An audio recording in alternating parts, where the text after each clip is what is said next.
उत्तराखंड में विधानसभा चुनाव 2022 सीटों पर सोमवार को मतदान होगा और 10 मार्च को मतगणना होगी।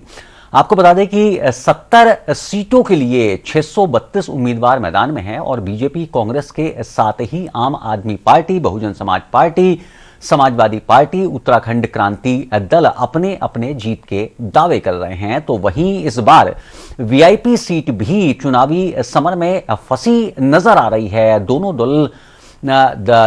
दल बदलू नेता पार्टी की परेशानी बढ़ा रहे हैं। अब तो 10 मार्च को ही पता चल सकेगा कि जनता किसके साथ खड़ी है।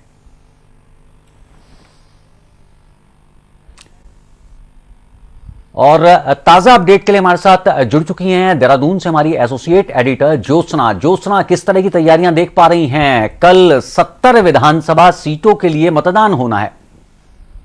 बिल्कुल, देखिए कल यानी 12 तारीख को शाम 6 बजे चुनाव प्रचार का शोर थम गया और प्रचार के अंतिम दौर में जिस तरीके से चुनाव आयोग ने रिलैक्सेशन दिया, उसके बाद तो उत्तराखंड में कह सकते हैं कि छोटे से छोटा और बड़े से बड़े नेता ने अपना पूरा दमखम लगाया। बीजेपी की बात करें तो प्रचार की बागडोर खुद प्रधानमंत्री मोदी ने संभाली और 2 दिनों के अंदर उन्होंने 3 बड़ी जनसभाएं उत्तराखंड में की, यानी कि श्रीनगर में, अल्मोड़ा में और रुद्रपुर में उन्होंने बड़ी जनसभाएं की। वही बीजेपी की तरफ से केंद्रीय गृह मंत्री, रक्षा मंत्री, कई राज्यों के मुख्यमंत्री, बीजेपी के प्रदेश अध्यक्ष यहाँ लगातार ताबड़तोड़ जनसभाएं करते रहे और कल का दिन भी पूरा का पूरा जनसभाओं का था।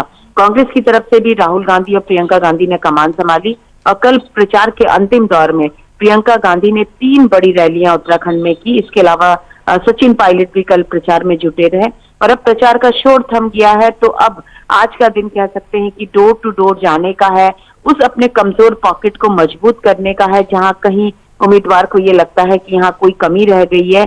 और कल सुबह 7 बजे से मतदान शुरू हो जाएगा। इस बार उत्तराखंड का चुनाव अनुज बहुत ही दिलचस्प होने वाला है, क्योंकि शुरुआती दौर में व्यापक चुनाव प्रचार नहीं हो पाया जिस तरीके से होता रहा है। कोविड प्रोटोकॉल के तहत सीमित साधन, सीमित संख्या में चुनाव प्रचार होना था। यहाँ तक कि नामांकन में जो शक्ति प्रदर्शन होता था वो इस बार कहीं भी नहीं हो पाया है। और अब ऐसे में अंतिम हफ्ते में ही चुनाव प्रचार ने थोड़ा सा जोर पकड़ा और उस दौरान तेजी देखी गई। अगर हम वीवीआईपी सीटों की बात करें तो मुख्यमंत्री पुष्कर सिंह धामी अपनी परंपरागत सीट खटीमा से चुनाव लड़ रहे हैं और उनके सामने उनके चिर प्रतिद्वंदी कांग्रेस के भुवन कापड़ी हैं।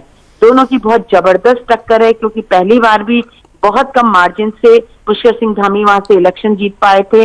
भुवन कापड़ी उनको फिर से टक्कर दे रहे हैं। भुवन कापड़ी के समर्थन में कल प्रियंका गांधी ने भी वहां पर रैली की है। इसी तरीके से अगर हम कांग्रेस के दूसरे दिग्गज और सीएम पद के जो चेहरे हैं, हरीश रावत की बात करें तो हरीश रावत इस बार बहुत गफलत में रहे। आप जानते हैं 2017 में वो दोनों सीटों से चुनाव हार गए थे।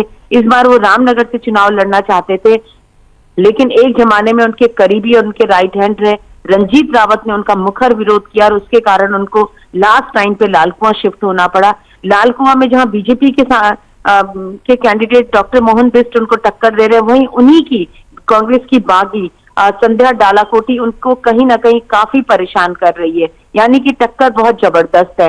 अगर हम कांग्रेस के प्रदेश अध्यक्ष गणेश गोदियाल की बात करें तो उनका सीधा मुकाबला बीजेपी के कैबिनेट मिनिस्टर धन सिंह रावत से है। दोनों के बीच में ये तीसरी बार मुकाबला होने जा रहा है और अभी तक दोनों का एक पक्ष में रहा है। एक चुनाव एक जीता, एक चुनाव एक जीता, लेकिन अब के मामला बहुत दिलचस्प बना हुआ है, बेहद टक्कर का बना हुआ है। अगर नेता प्रतिपक्ष प्रीतम सिंह की बात करें तो प्रीतम सिंह 5वीं जीत का स्वाद चखने के लिए मैदान में है। उनका मुकाबला बीजेपी के रामचरण नौटियाल से है। रामचरण नौटियाल मशहूर गायक जुबिन नौटियाल के पिता हैं। तो ये भी कह सकते हैं कि काफी दिलचस्प मामला है। वही 2 बेटियां अपने पिता की हार का बदला लेने के लिए इस बार मैदान में है। अगर मैं कोटद्वार सीट की बात करूं तो कोटद्वार सीट में 2012 में कोटद्वार की जनता ने तत्कालीन मुख्यमंत्री बीसी खंडूड़ी को चुनाव हरा दिया था। 10 साल बाद उनकी बेटी कोटद्वार के रण में उतर गई है और कहीं ना कहीं ये माना जा रहा है कि वो पिता की हार का बदला लेना चाहती हैं। उनका मुकाबला पिता की तरह, पिता का भी मुकाबला सुरेंद्र सिंह नेगी से था, कांग्रेस कैंडिडेट, और बेटी का मुकाबला भी कांग्रेस कैंडिडेट सुरेंद्र सिंह नेगी से है। दूसरा मुकाबला है हरिद्वार की हरिद्वार ग्रामीण। 2017 में हरिद्वार ग्रामीण के मतदाताओं ने तत्कालीन मुख्यमंत्री हरीश रावत को हरा दिया था और यतीश्वरानंद जो बीजेपी कैंडिडेट थे उन्हें विजयी बनाया था। इस बार यतीश्वरानंद के सामने जी जी। हरीश रावत की बेटी अनुपमा रावत हैं, वो मुकाबला कर रही हैं। बहुत ही दिलचस्प मुकाबला ये हो रहा है। तो कुल मिला के कह सकते हैं अनुज की उत्तराखंड में वीवीआईपी सीट पे तो बहुत ही दिलचस्प मुकाबला है और 13% का फ्लोटिंग वोटर्स है, वो जिसके पक्ष में चला जाएगा, क्योंकि 2017 में 46% के लगभग बीजेपी को मिला था और 57 सीटें मिली थी।